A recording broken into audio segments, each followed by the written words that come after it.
Esse mês são 5 domingos, e esses 4 domingos que vão seguir em diante, a partir de hoje, mais 3 domingos, eu vou estar trazendo uma palavra baseada nesse tema, o tema de cristão aprovado, encorajando a igreja a viver Cristo todos os dias. Essa série de pregação ela vai estar baseada na segunda carta de Paulo a Timóteo. E sabe, é interessante como Deus confirma as coisas pra gente, né? Eu assim, gosto muito do livro de Timóteo, mas assim, o livro de Timóteo me chama a atenção por ter uma direção. Paulo está dando uma direção para o seu filho espiritual, né? Para ele seguir os caminhos de Deus, ser um líder ali na igreja de Éfeso, uma igreja que talvez seja muito parecida com a nossa, uma igreja multiétnica, uma igreja um porte grande, pessoas intelectuais, pessoas falando várias etnias, todas reunidas no mesmo lugar. E assim, Timóteo muito jovem. Eu acredito que o nosso público aqui é muito jovem, né? Se você não se acha jovem, todos somos jovens em relação à eternidade, na verdade. Isso me deixa muito contente. Mas assim, uma igreja jovem que precisa de instrução. Sabe, você precisa de instrução. Você precisa de instrução para você ser um cristão aprovado. Você precisa de instrução para viver Jesus Cristo todos os dias da sua vida. Eu, como pastor, detestaria saber que você só é cristão aos domingos. Eu ficaria muito triste em saber que você é cristão só no domingo. Eu queria que você, através dessas 4 pregações, que a gente pudesse refletir nas nossas vidas, o que nós precisamos mudar, o que nós precisamos ser transformados, o que nós precisamos fazer no nosso dia a dia, para a gente ser um cristão aprovado.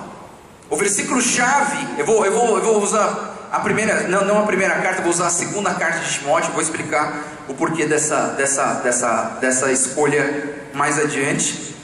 Mas assim, os versículos chaves da segunda carta de Timóteo está no capítulo 3, versículo 16 e 17, que diz o seguinte: toda a escritura é inspirada por Deus e útil para o ensino, para a repreensão, para a correção, para a instrução na justiça, para que o homem de Deus, o homem e a mulher também, tá? Para que o homem e a mulher de Deus sejam aptos e plenamente preparados para toda boa obra. Então esse é o texto, os versículos chaves do livro, dessa carta que Paulo escreveu para Timóteo. Então toda a pregação vai estar baseada nesse fundamento de que Paulo está falando que a escritura é inspirada por Deus, é útil para o ensino, repreensão, correção e instrução, para que o homem e a mulher de Deus estejam plenamente capacitados para fazer a boa obra de Deus aqui na terra. Mas hoje nós vamos começar pelo começo, então. E aí no seu boletim você tem o versículo 6 e o versículo 7. Mas eu vou começar lendo o versículo 2, capítulo 1, versículo 2 até o versículo 10. Gostaria muito que você acompanhasse comigo essa leitura. A Timóteo, meu amado filho, graça, misericórdia e paz da parte de Deus Pai e de Cristo Jesus nosso Senhor. Dou graças a Deus, a quem sirvo com consciência limpa, como o serviram os meus antepassados, ao lembrar-me constantemente de você, noite e dia em minhas orações. Lembro-me das suas lágrimas e desejo muito vê-lo, para que a minha alegria seja completa. Recordo-me da sua fé não fingida, que primeiro habitou na sua avó Lóide e em sua mãe Eunice, e estou convencido de que também habita em você. Por esta razão, torno a lembrar-lhe que mantenha viva a chama do dom de Deus que está em você, mediante a imposição das minhas mãos. Pois Deus não nos deu o espírito de covardia, mas de poder, de amor e de equilíbrio. Portanto, não se envergonhe de testemunhar do Senhor, e nem de mim, que sou prisioneiro dele. mas que nos salvou e nos chamou com uma santa vocação, não em virtude das nossas obras, mas por causa da sua própria determinação e graça. Essa graça nos foi dada em Cristo Jesus desde os tempos eternos, sendo agora revelada pela manifestação do nosso Salvador, Cristo Jesus. Ele tornou inoperante a morte e trouxe à luz a vida e a imortalidade por meio do Evangelho. Amém. Nosso texto base está todo aqui no capítulo 1, versículo de 2 a 10. E olhando num contexto do que a gente leu aqui, Paulo, ele chama Timóteo de filho. É muito interessante isso. Uma vez eu, lendo um livro sobre sermões do John Stott, ele diz o seguinte: todo pastor que prega aqui na frente, ele olha para as pessoas como se fossem filhos. Eu sei que a maioria de vocês é mais velho do que eu. Brincadeira, não todos, mas assim. Mas assim, quando a gente prega, é como se a gente estivesse pregando para filhos. E semana passada eu tive uma oportunidade, vou comentar isso um pouco mais para frente, mas semana passada eu tive a oportunidade de pregar num retiro de uma igreja no sábado. E eu fui convidado, é o terceiro ano que essa igreja me convida para pregar no retiro de famílias deles.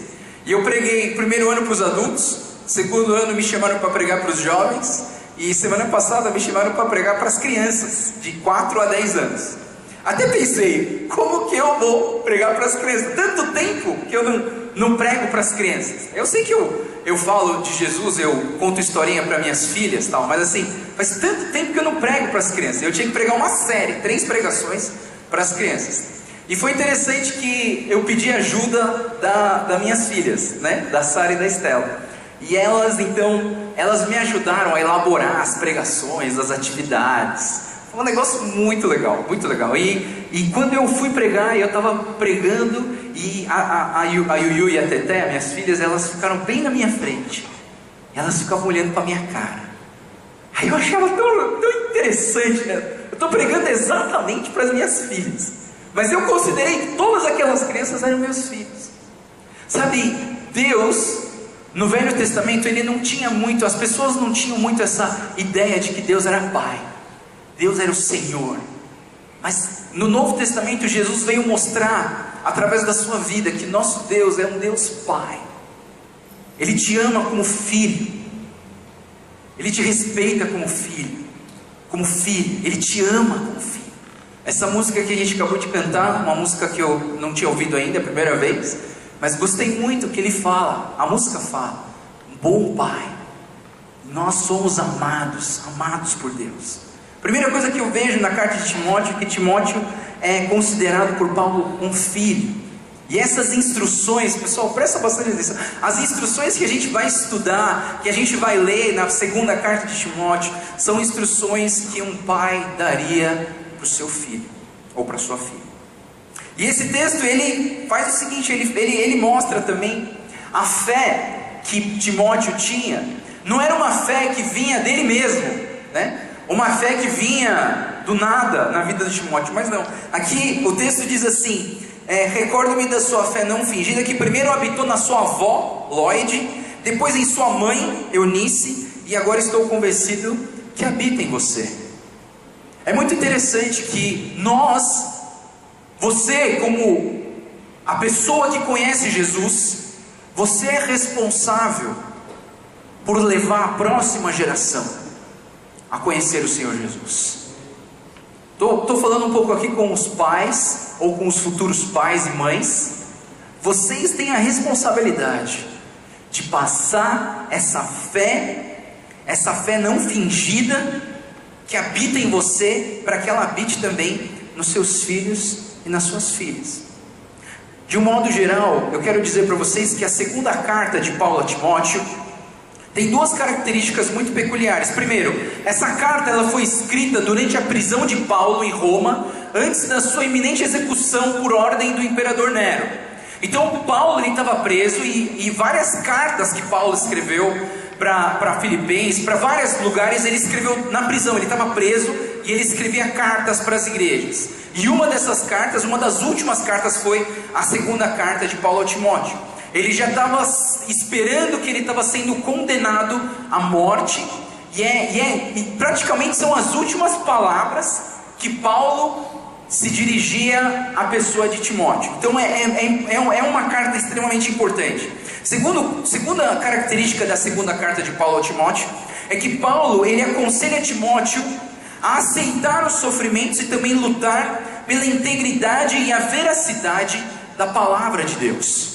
Sabe, eu creio que nós precisamos estudar mais a palavra de Deus, né? Eu quero muito estudar a palavra de Deus com vocês, mas eu estou tentando encontrar um jeito de fazer vocês estudarem a Bíblia comigo. Eu queria muito estudar. Talvez não seja eu, porque eu não me sinto um bom professor, né? Talvez eu pregue razoável, mas assim, professor, eu não sou muito bom, né? E assim, tô orando, né, para surgir aí. Eu tô orando por um grande amigo meu, irmão, que ele pudesse vir aqui para nossa igreja. Ele está estudando, fazendo um doutorado, e ele está com muita vontade de vir para cá, e eu queria muito que ele pudesse me ajudar nessa parte do estudo. Ele é um teólogo, um cara que ama a palavra, e ele sabe dar aula, né? Eu não sei muito dar aula, né? Mas ele é um cara que sabe dar aula. Eu fico, sabe, segunda carta ao Timóteo, ele ensina Timóteo a lutar pelas verdades. Existe uma coisa chamada apologética. Já ouviu falar em apologética? Apologética é a ciência da teologia que estuda a defesa da nossa fé. Você precisa saber se defender a sua fé. Quando chega o testemunha de Jeová na sua casa, geralmente você não vai encontrar com ele, porque ele vai domingo de manhã. Ele sabe que você veio para a igreja, ele vai pegar quem não está na igreja. Mas o testemunha de Jeová, ele vem bater na sua porta, e ele vem confrontando você com verdades. E aí você não sabe responder essas verdades. Aí você acaba aceitando. Pô, o cara falou mais alto do que eu. Mas você conhecer a Bíblia ao ponto de você saber defender a sua fé. Se vier um espírita, não estou criticando eles, estou falando assim, que a gente precisa aprender. Eles defendem a fé deles. Eles têm a apologética deles. O Testemunho de Jeová é um dos caras que mais estuda a apologética do Testemunho de Jeová. Será que você, como cristão, você está estudando a sua apologética, a sua defesa de fé? Sabe, eu queria criar uma reunião aqui da igreja, uma reunião extraordinária, um sábado, que a gente pudesse vir aqui na igreja e a gente pudesse discutir questões bíblicas. Lembra que a gente fez aqui o Q&A, né? As questions and answers, né? Aqui com o pastor Joel. Foi muito legal. O pastor Moisés achou o máximo aquilo lá, né? Próximo a gente vai botar ele na cadeira.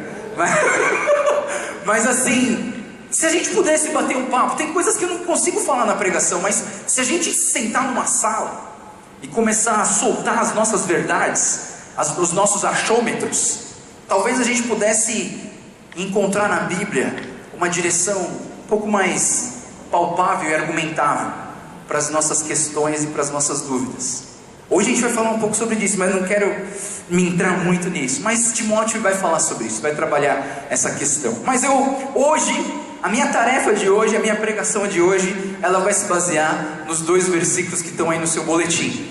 Então aí no seu boletim, 2 Timóteo, capítulo 1, versículos 6 e 7, diz o seguinte: Paulo, eu quero que vocês sempre pensem nisso, Paulo, preso, condenado à morte, escrevendo para o seu filho amado, sabe, uma pessoa que ele se considera filho, ama, dando as últimas palavras. Paulo diz o seguinte: por esta razão, torno a lembrar-lhe que mantenha viva a chama do dom de Deus que está em você, mediante a imposição das minhas mãos. Pois Deus não nos deu espírito de covardia, mas de poder, de amor e de equilíbrio. E eu queria que a minha pregação hoje, essa palavra, sabe, eu orei muito por essa palavra, e hoje eu orei muito por essa palavra, para que ela não venha do conhecimento humano simplesmente. Eu sei que Deus usa o conhecimento humano, Deus usa a minha humanidade perfeita para trazer uma mensagem perfeita para você. Então assim, eu orei muito para que o que eu falar hoje não seja só conhecimento teológico, mas seja algo que Deus fale no seu coração. E por isso, são 3 pontos só que eu vou falar hoje: poder, amor e equilíbrio. 3 coisas que você precisa ter para você ser um cristão aprovado, para você ser um cristão verdadeiro. Sabe, a gente olha para nós mesmos e a gente se acha muito crente, na verdade. Você já se achou muito crente? Tipo assim, cara, eu venho domingo de manhã na igreja. Cara, eu tô entre os top 100, né? Eu sou entre os 100 melhores cristãos dessa cidade, não é possível. Cara, eu sei lá, eu sirvo na igreja. Eu sei lá, não estou criticando ninguém, né? Eu entrego boletim, ou eu toco no louvor, ou eu mexo na multimídia. Cara, eu devo ser tô entre os top 50. Sabe, a gente não tem parâmetro para a gente saber o que é ser um crente, para o que é ser um cristão. Eu acho legal essa carta de 2 Timóteo, porque ela vai abrir os nossos olhos para enxergar o quão longe nós estamos de ser um cristão aprovado por Deus. Eu quero que a gente tenha isso no nosso coração. Não estou querendo te desprezar, não estou querendo te menosprezar, não estou querendo te inferiorizar. Eu estou querendo que Deus fale com você, assim como Deus tem falado comigo. Eu tenho olhado para essa palavra e tenho olhado o quanto que eu preciso desse Deus na minha vida. Então vamos lá, 3 coisas que a gente vai falar hoje: poder, amor e equilíbrio. Essas são as palavras de Paulo para Timóteo. Pois Deus não nos deu espírito de covardia, mas de poder, amor e de equilíbrio. Eu queria que a gente pudesse trabalhar essas 3 questões hoje. Primeira questão é o poder. O poder é algo que cada pessoa enxerga de uma maneira diferente, né? Assim, talvez poder para você sejam os milagres, ou talvez seja o poder da santidade, de manter puro. E tudo isso realmente é poder. Sabe, eu li uma frase esses dias que me chamou muita atenção. Diz o seguinte: o poder de Deus é como Ele mesmo, infinito, eterno, incompreensível, não pode ser refreado, não pode ser restringido e nem frustrado pela criatura. Achei essa frase fantástica. O poder de Deus é como Ele mesmo. Sabe, o poder de Deus ele pode se manifestar de várias maneiras. Por exemplo, o poder de Deus, ele está na criação. O poder de Deus está na redenção, na cruz, na morte, na ressurreição de Cristo. O poder de Deus está nos milagres, também está nos milagres, que quando a gente vê um milagre acontecer, eu já vi alguns milagres acontecerem até pela minha própria oração. Eu já vi possessões demoníacas e os demônios irem embora. Eu já vi, já presenciei, já orei. Isso é poder de Deus, isso é poder de Deus. Sabe, a gente tem ainda questões para entender esse poder. A gente não sabe tudo desse poder. Cada pessoa enxerga o poder de uma maneira diferente. E sabe o que é engraçado? A gente quer ter esse poder, né? Tipo, quem é que não queria ter o poder de poder orar por alguém que está doente e essa pessoa ser curada? Cara, todo mundo queria ter. Eu queria ter. E sabe, às vezes eu olho para mim mesmo e falo: pô, Deus, cadê esse poder? Ou às vezes você olha para a natureza, você olha para uma criança que nasce. Assim, eu vou falar com os que são pais aqui. Porque o dia que nasceu seu filho e você foi ali no vidro do seu filho lá no bercinho, você olha assim, cara, aquilo é poder de Deus. Isso aqui é uma ilustração bem banal, mas assim, um dia eu descobri o poder de Deus, porque eu gosto muito de criar peixes, né? E assim, um dia eu conheci um peixe que eu consegui, um camarada me deu esse peixe. Assim, tem gente que sabe que eu conheço peixe. Tem o Natanael, um dia eu fui na casa dele, ele falou assim: pastor, tem um peixe aqui, qual que é o nome desse peixe? Ele já sabia qual que era o nome, ele só estava querendo me testar. Aí eu olhei pro peixe, isso aqui é um pseudotroféus auratus. Mano, é isso mesmo. E eu quero mostrar um peixe para vocês, que esse peixe me fez entender um pouquinho do poder de Deus na questão da criação. Tem um peixe chamado Notobranchus rashov. Esse peixe você nunca viu na sua vida. Alguém já viu um Notobranchus rashov? Não, né? Sabe por quê? Porque esse peixe lindo, maravilhoso, ele tem menos de 1 centímetro. Então assim, você só sabe que ele é bonito desse jeito se você realmente querer ver ele. Porque ele é um negócio assim, tão pequenininho, tão pequenininho. Você tem que colocar ele na luz certa, na água certa, para você ver ele assim. Mas ele realmente é assim, isso não é uma pintura. Isso aqui é um Notobranchus rashov. E quando eu consegui o Notobranchus rashov, o cara que me deu, ele era um especialista nessa espécie, chamada killifish. E ele falou o seguinte: Joel, faz o seguinte, você vai colocar terra dentro do aquário. Aí os peixes, o macho e a fêmea, eles vão botar os ovos dentro da terra. Aí você vai tirar essa terra, peneirar ela, e você vai secar essa terra com os ovos, e você vai deixar esse ovo no seco. Não pode deixar dentro d'água, você vai deixar ele no seco. Você vai embrulhar essa terra com os ovos dentro de um jornal, e você vai colocar esse envelope de jornal, de terra com ovo de peixe, dentro da sua gaveta, e você vai anotar. E depois de 6 a 9 meses, você vai colocar essa terra na água. Então de 6 a 9 meses ele ficou no seco. Eu enfiei na minha gaveta os ovos, enfiei na minha gaveta, deixei lá. Imagina a ansiedade que você tem, né? Esperar. Parece uma gravidez, né? E aí eu esperei 7 meses exatamente para poder eclodir os ovos do Notobranchus rashov. E aí você coloca ele num balde, a terra, aí você coloca água em cima da terra, e aí o que acontece? Os filhotes começam a nascer. Aí eu falei assim: mano, não é possível, cara, não é possível. Como que isso acontece na natureza? Foi o dia que eu olhei para a natureza e disse assim: como Deus é poderoso. A natureza é o seguinte: eles moram na África Oriental. Esses peixes são da África Oriental, e eles vivem em poças de água. E essas poças de água, elas assim, na África tem um período de chuva, tem um período que não chove.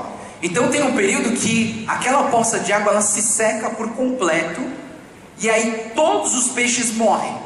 Só que o que acontece? O casal, eles colocam o ovo na terra, e aí o ovo ele fica na terra. Quando seca, o período de seca, os ovos ficam no seco durante 6 a 9 meses, no período que não tem chuva. Aí de repente chove. Não é por isso que chama rashov, é outra coisa. Mas de repente vem o período de chuva, e aí as poças de água elas surgem de novo. E aí sabe o que acontece? Começa a surgir peixe lá de dentro da poça d'água. Ninguém colocou os peixes lá. E tem gente que acha, os africanos eles chamam esse peixe de o peixe da chuva, porque eles acham que tipo, o ovo veio da chuva e caiu naquela poça, mas só tem peixe naquela poça. Quando eu vi isso eu falei: cara, Deus é muito louco, né? Cara, como que Deus cria uns negócios desses? Pena que morri todo, né? Pegou uma doença, meus peixes morreram tudo. Perdi todos eles. Ainda tenho alguns parecidos, mas não tenho o Notobranchus rashov, que eu acho ele maravilhoso. Mas olha, o poder de Deus, ele se manifesta na natureza, ele se manifesta na vida, ele se manifesta nos milagres, ele se manifesta na sua salvação em Cristo Jesus. Mas por que será que a gente tem tantas dúvidas em relação ao poder de Deus? Eu vou falar especificamente sobre esse texto, onde Paulo fala para Timóteo: Timóteo, você precisa desse poder. Qual o poder que Paulo está falando para Timóteo ter?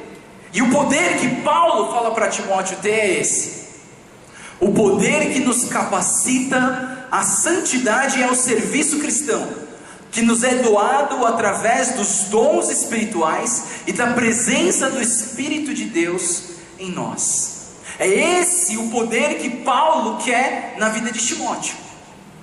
E é esse poder que eu quero na vida de cada um de vocês. Eu quero esse poder que nos capacita. Veja bem, o poder ele não faz por nós, o poder nos capacita. Isso significa que o poder ele não vai fazer tudo na sua vida. Aí você de repente, fala assim: Deus, me dá esse poder aí, porque eu quero não beber mais, eu não quero ficar mais bêbado. Aí você pensa no poder: puxa, eu quero esse poder. Aí você passa na frente do bar e você fala assim: não, Deus me deu o poder. Se Ele me deu o poder, Ele vai me ajudar. Aí você entra dentro do bar, aí você pensa: não, se Deus me deu esse poder, então Ele vai me segurar. Aí você pega um copo da cachaça, sabe o que é? Aí você fala: não, se Deus me deu o poder, não, pessoal, você está entendendo tudo errado. O poder não vai fazer as coisas por você. O poder vai te capacitar para você vencer a tentação, para você vencer o pecado na sua vida. Só que você tem que fazer a tua parte. Você precisa fazer a tua parte. Porque eu já vi muita gente culpar Deus e falar assim: mas Deus, por que você me deixou fazer aquilo? Por que você me deixou fazer aquilo? Por que você me deixou fazer sexo antes do casamento e engravidar aquela menina? Por que você me fez, não sei, várias coisas? A gente começa a botar culpa em Deus e fala assim: pô, Deus, você não me deu o poder. Deus te dá o poder, mas você precisa fazer a tua parte. O poder nos capacita a viver em santidade e a servir a Deus, e Ele nos dá os dons para a gente poder servir a Ele. Mas o que é servir a Deus? A gente fica pensando: qual é o meu lugar dentro do reino de Deus? Você já se perguntou? Pô, eu vou na igreja tal, faz tanto tempo que eu vou na igreja. Qual que é o meu lugar aqui? O que é para eu servir? O que é para eu fazer? Tem gente que acha que o seu serviço aqui na igreja é esquentar o banco da igreja, Eu venho para esquentar, ele já está quentinho, beleza, eu já fiz a minha parte, vou embora para casa. Não, eu acho que todo mundo tem um lugar dentro do reino de Deus. Talvez não seja na igreja, talvez seja no seu trabalho, talvez seja em algum outro lugar. Mas Deus, Ele quer usar os seus dons e os seus talentos para glorificar o nome dEle. Paulo olha para Timóteo e fala assim: Timóteo, tenha esse poder, viva esse poder, porque eu quero que você seja capacitado para fazer boas obras. Deus quer que você faça boas obras. As boas obras não definem a nossa fé, porque se as boas obras definissem a nossa fé, os espíritas estariam anos-luz na nossa frente. Mas o verdadeiro cristão frutifica boas obras. É inevitável, pessoal. Tiago fala que a fé sem obras, ela é morta. Então nós, naturalmente, porque nós temos Jesus, porque nós temos o poder de Deus, nós manifestamos esse poder em boas obras em nossas vidas. E é esse poder que Deus quer capacitar a vida de vocês e a vida de Timóteo, para trazer e fazer boas obras. Sabe, Deus, Ele é o Deus poderoso. Deus Ele é poderoso. Porque se Ele não tivesse poder, sabe, eu fiquei pensando comigo mesmo: e se Deus não tivesse tanto poder assim? Aí eu fiquei pensando e eu cheguei nessa frase no estudo que eu fiz há muito tempo atrás, e diz o seguinte: sem poder, a sua misericórdia seria uma fraca piedade, e a sua justiça seria impotente. É isso que acontece se você não vê o poder em Deus. Deus tem o poder. Agora, tem muitas pessoas que não olham para Deus como Deus, que olham para Deus como um mordomo das suas vontades. E aí vem os equívocos em relação ao poder. E aí você começa a mandar em Deus. Deus faz isso, Deus faz aquilo, Deus cura isso, Deus me dá isso, Deus me dá aquilo. E a gente esquece, a gente olha para o poder, mas a gente esquece que Ele é Deus. A vontade é dEle, o desejo é dEle. Ele é o pai. Ele sabe o que é melhor para os seus filhos. Se o seu filho chegar à noite, tipo, depois de escovar dente, antes de dormir, olha para você e fala: mamãe, me dá um pirulito. O que você vai falar? É claro, meu filho, que não. É claro que não. Você acabou de escovar dente, né? Aliás, nossos pais, eles não precisam nem justificar, né? É simplesmente: não, vai dormir. Quantas vezes meus pais, eu falo: pai, me dá isso. Não. Mas por que não? Mas não. Agora. Sabe? Não é não. E Deus, Ele é pai. Ele sabe o que é melhor para você. E se você está pedindo uma coisa que Ele não está te dando, porque Ele é Deus. Ele é Deus e Ele pode ou não pode te dar. Pô, então como que fica essa questão, né? Se Deus, Ele é poderoso, Ele podia me dar, mas Ele não me dá porque eu quero, mas Ele não quer. O que eu faço? Confia nele. E o dia que você precisar desse poder, Ele vai manifestar na tua vida. Um dos primeiros requisitos que você precisa ter para experimentar o poder de Deus é uma coisa chamada obediência. Sabe, se você não tem obediência ao seu pai, você não vai ver o poder dele em você. Desculpa. E se você não consegue obedecer o seu líder que você vê, como que você vai obedecer o seu Deus que você não vê? Então você precisa aprender a ser submisso. Eu aprendi isso na marra. Eu tive que aprender isso aos trancos e barrancos. Sabe, Deus quer que você experimente desse poder, porque esse poder, ele vai além de manifestações que beneficiam a sua própria pessoa.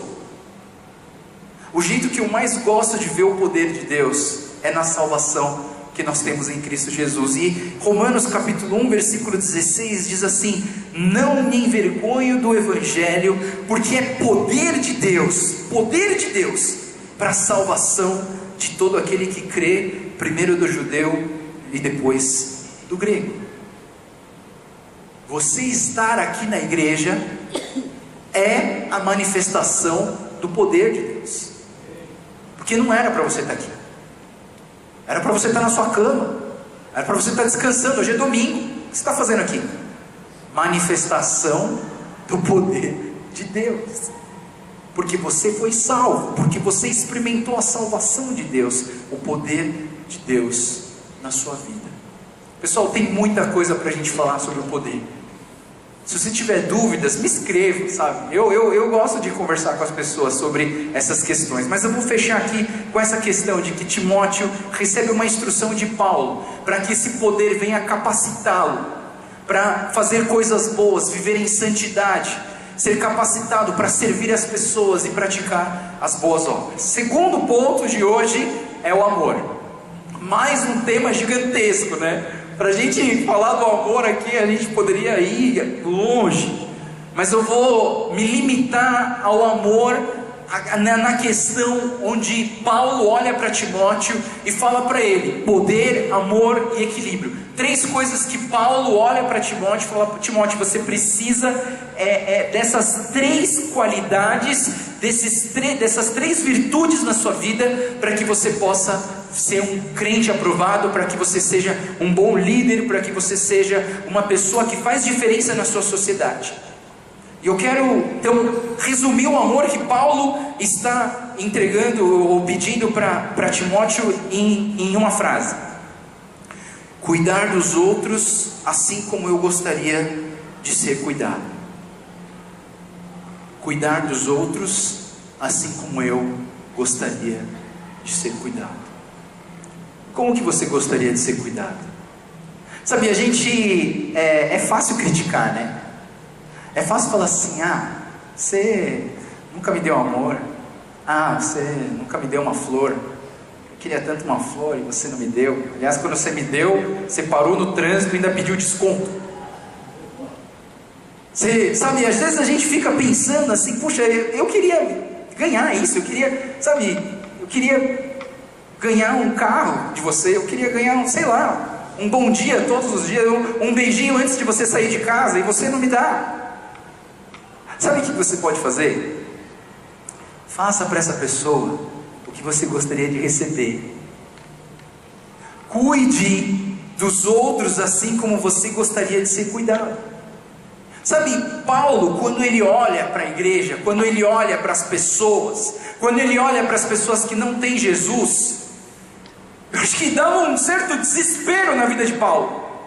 Paulo entrava em desespero interior, e ele começava a querer, sei lá, alcançar essas pessoas. Sabe por quê?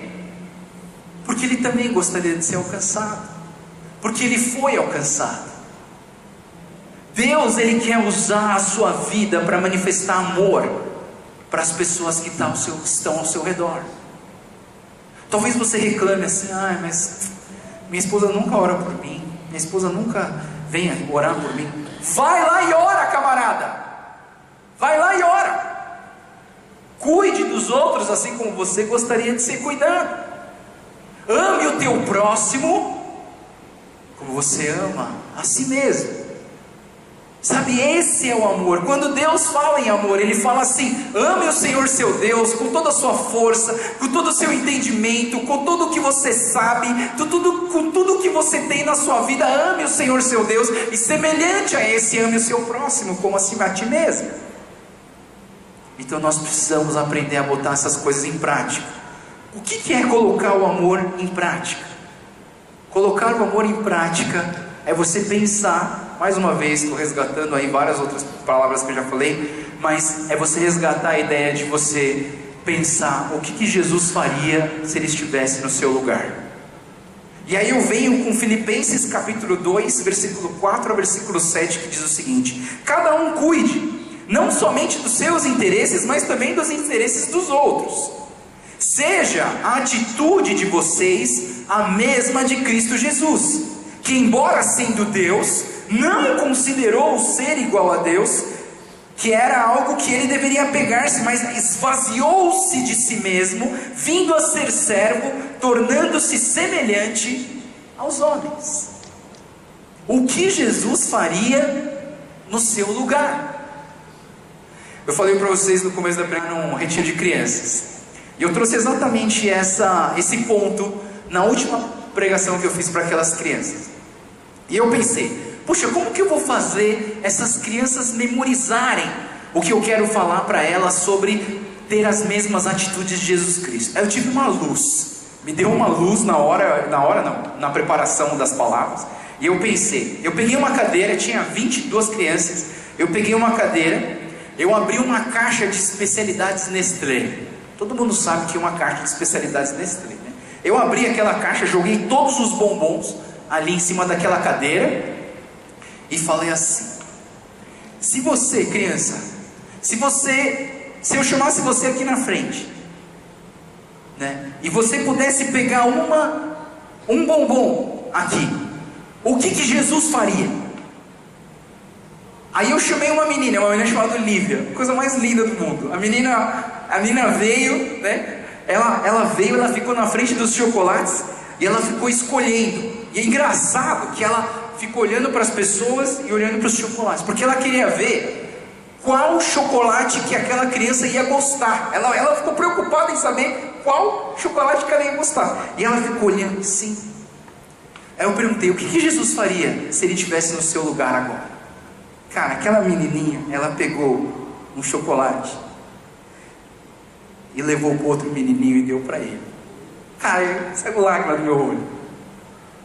Sabe o que Jesus faria se ele estivesse no meu lugar?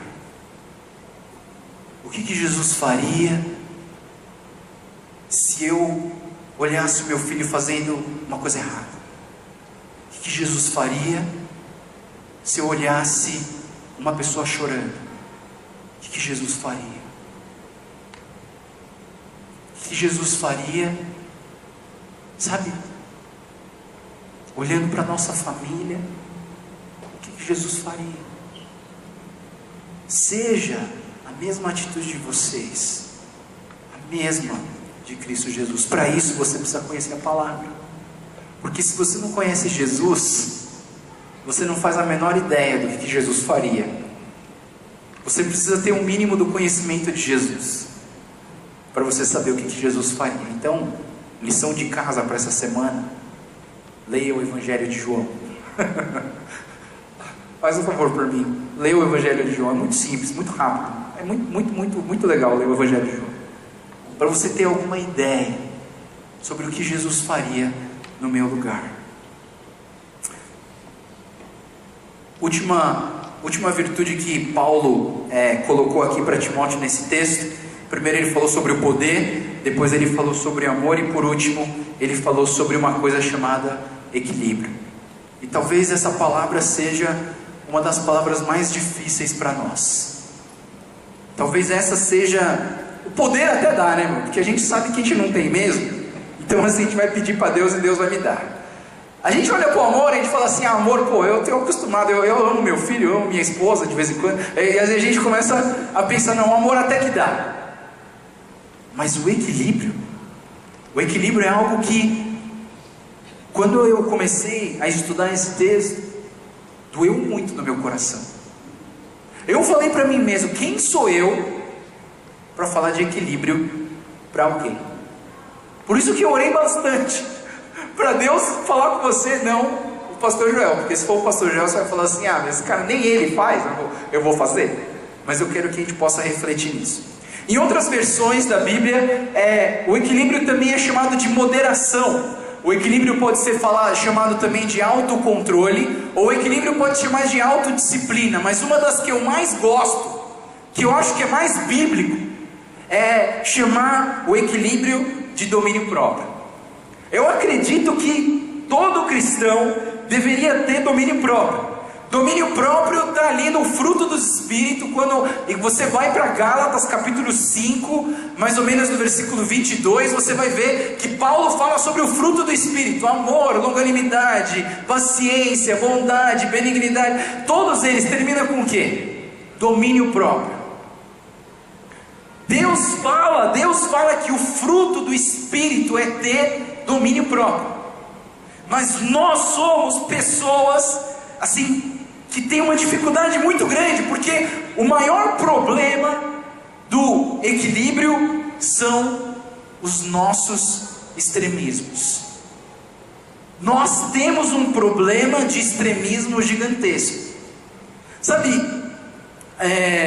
uma vez eu fui no médico e eu queria emagrecer, né?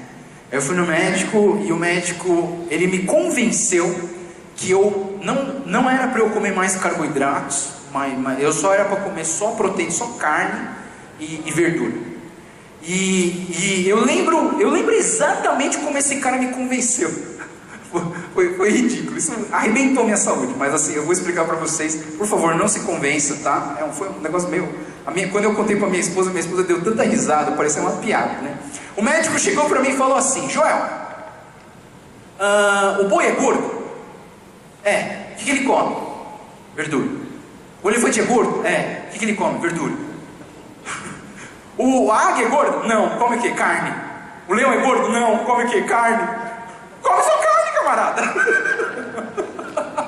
Eu falei: cara, é verdade, né? A única diferença é que eu não sou um animal.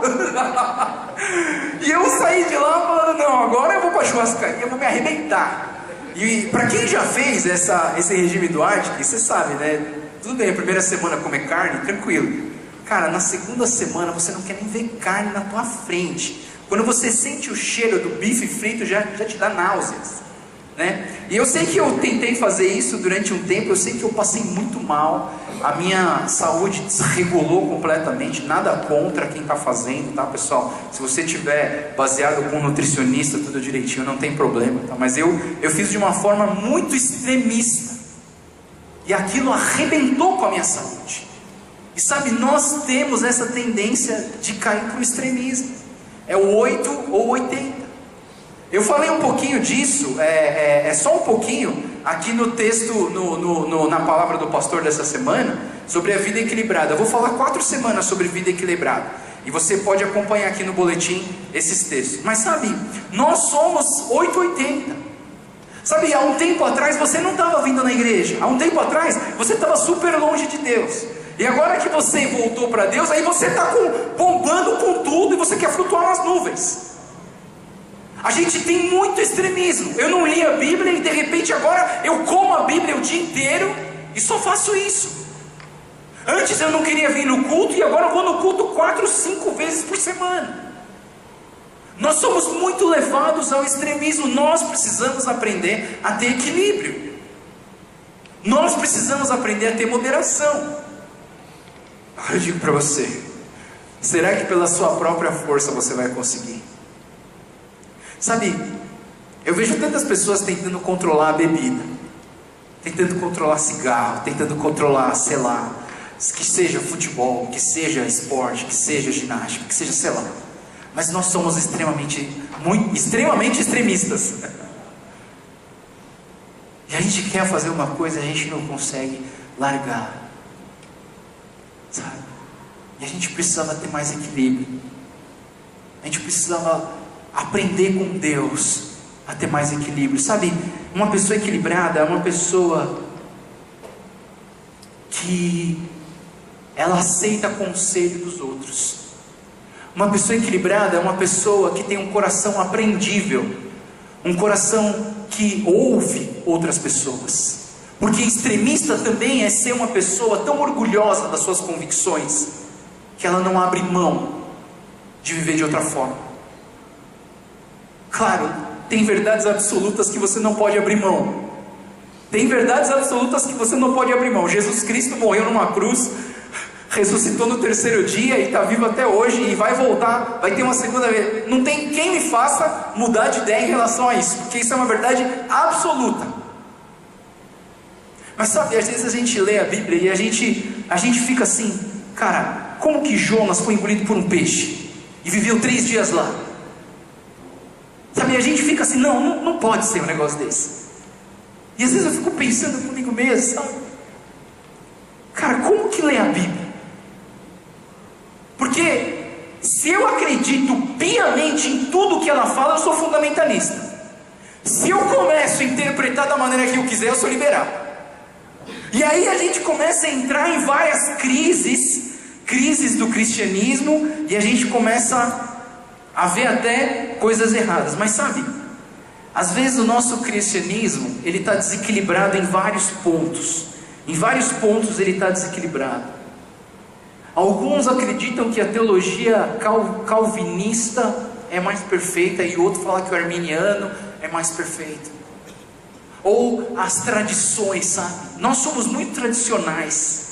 Eu me considero uma pessoa muito tradicional, né? Hoje mesmo, antes do café ali, a gente estava discutindo, né? Um irmão da igreja chegou para mim: pastor, cadê o teu terno? Eu falei: meu Deus, hoje eu decidi não usar terno.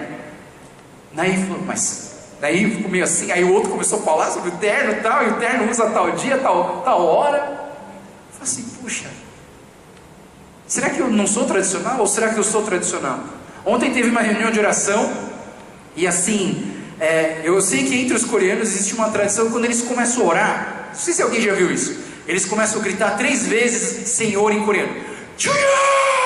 Chuya! Chuya! E eu, dentre todos os coreanos, eu fui o único que gritou Chuya 3 vezes ontem na oração, que nem sou coreano, né? Sabe, por que a tradição? Por que não a tradição? Porque, sabe, essa semana mesmo eu conversei com outro pastor, amigo meu, e a gente estava tomando café, e eu comentando para ele sobre o meu estilo de ser pastor, e ele falou assim: ah, pastor, então agora eu descobri, você é um sorveteriano. Alguém já ouviu falar em sorveteriano? É um pastor frio, um pastor assim que não tem, sei lá, não tem carisma, não sei. Ele falou assim: então você é um sorveteriano? Eu falei: meu Deus, eu não me considero um sorveteriano, né? E eu fiquei pensando comigo mesmo: qual mal que tem você querer viver um pouco da tradição? Não tem mal, mas tem extremismos. A gente ou pende por um lado ou pende por outro. Será que a gente consegue equilibrar essas coisas? Será que a gente consegue equilibrar? Será que o que você faz e que você considera absoluto, não, eu faço isso na minha casa e isso é certeza que é de Deus, será que é mesmo? Sabe, por isso que a gente precisa de muita sensibilidade de Deus. Eu vou dar uma dica para vocês hoje, tá? Se você tem um celular, tira a foto disso aqui.